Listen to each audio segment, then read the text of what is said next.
Pre-roll Building Brooks back for another video, and yes, I am recording this right after the live stream, along with the video, the File First Battle Pack that just was uploaded.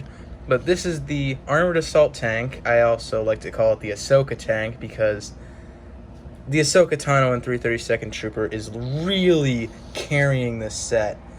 Honestly, oh, it's just beautiful. But anyways, let's actually just start reviewing those minifigures. This is Ahsoka Tano, and I love this minifigure. This is such a great detailed figure. Just look at that Mandalorian crest. Just take off that little kind of headpiece. Just look at that Mandalorian crest. It has some gold, and then the gold printing just goes around it into a beautiful, beautiful looking print right there. The legs, they just have a little bit of silver and a little bit of gold. And it just rides up into the torso so well. It does have a little bit of back printing, not too much, nothing like too fancy, but then again the headdress covers up most of the back printing, and yes, this is an amazing figure overall. Let's move on to the 332nd Trooper. So this 332nd Trooper is actually just about identical to the File First. The only thing that changes it from that is the helmet piece. So if you were to throw a File First helmet on this figure, it's just a File First Trooper. That makes sense because these were technically File First clones before they were given to Ahsoka for her task on the Siege of Mandalore. But anyways, this is a really good looking Ahsoka clone, and let's just say 10 out of 10 for this figure. I'm sorry, I can't see any improvements on a figure like this. It is so accurate. That helmet, I just can't get over it. It's the same skin tone as the Ahsoka figure. And I love how they didn't just cheap out and use a different color. But yeah, this is a great figure. Let's move on to the battle droids. Obviously, no one's in it for the battle droids, let's be honest. These aren't even the battle droids we want to build an army of. We want to build an army of regular battle droids, not the Kashyyyk-styled ones. But it was a nice inclusion anyway, so let's move on to the AAT.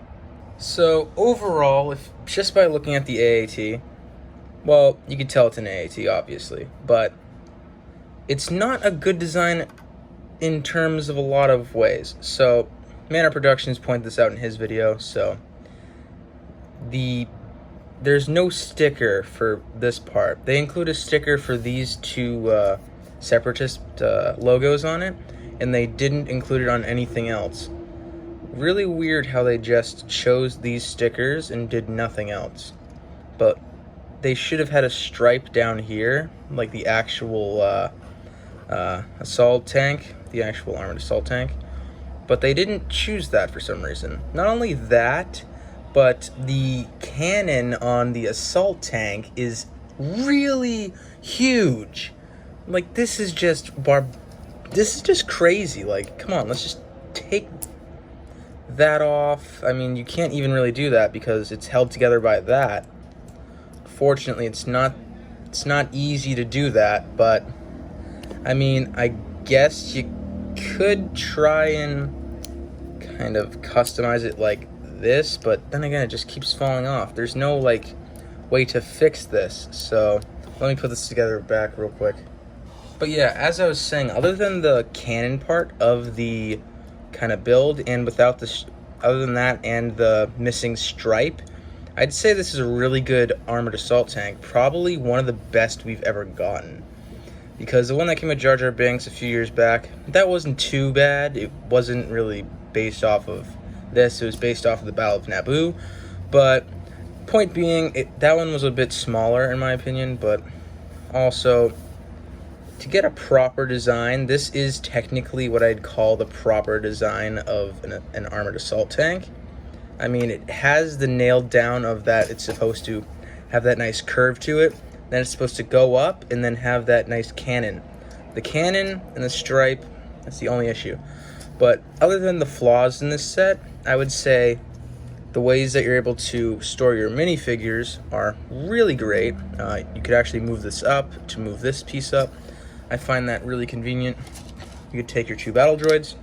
You can actually take this battle droid and put it in here and then close it up. It doesn't even have to look perfect. You can just put them in right there. And you can take this battle droid and you can put him in right here and a little bit close that up. and it just looks great. I think it just looks okay. Of course, little kids aren't going to care if this thing's too long. It's just like little nitpick parts. But I think Men of Production just judged this too harshly. I mean, of course, I got some blind love for Ahsoka Tano and the 332nd clone. But other than that, this wouldn't be as bad of a set as Mandar likes to think it as.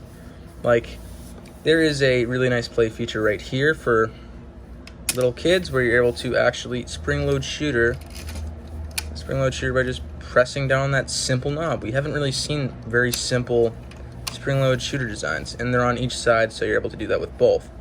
Other than that, these cans are just model for just design, and I'd say because they added no stud shooters in this entire set, I'd say this is a good set. Now, Mandar thinks oppositely, but, you know, this is just my opinion on it. So tell me your opinion in the comments. Do you think this is a good set? I think so. I'm going to give you my final judgment on this set. The final verdict, as Just Too Good would call it, I would give this set a 9 out of 10. The minifigures really do be carrying it. Without these two minifigures, I'd say it would get a 6 out of 10, just because the minor inaccuracies that it has. Well, this one's a pretty major one. The other one's pretty minor. But overall, this set, I think it's a pretty good set, and I think it will sell well. The cannon just bothers me and quite a lot of the LEGO community, but I think a lot of kids will enjoy this set. Anyways, this is Imperial Building Bricks. Have a good day. Bye.